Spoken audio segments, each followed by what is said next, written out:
Auzu billahi minash-shaytanir-rajim. Bismillahir-rahmanir-rahim. Dear students of class 8, Assalamu alaikum wa rahmatullahi wa barakatuh. Dear students, as you already know, we are reading social science, and in social science we are reading book 3rd, that is social and political life. In this book, our chapter is public facilities. That means the public facilities, which public facilities government is providing to the people living in his country, or which directly we are dealing with the country, with our country, that is India.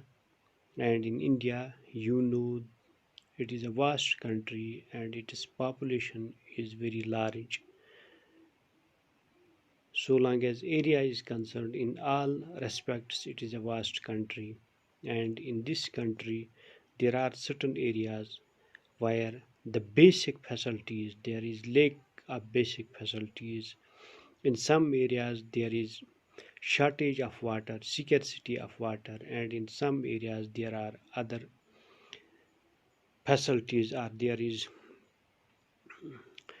or in other areas there are other facilities. That means hospitals and other facilities are not available there, because the country is very big and it is very difficult to overcome all the problems in such a country which has a population of about 136 crores. So it is very difficult. So long as these public facilities are concerned, public facilities such as schools, hospitals, and others are provided by the government to the people living in this country, and the same facilities are provided by the private persons or private companies, but these facilities are not, they are costlier, and the facilities provided by the government are cheaper.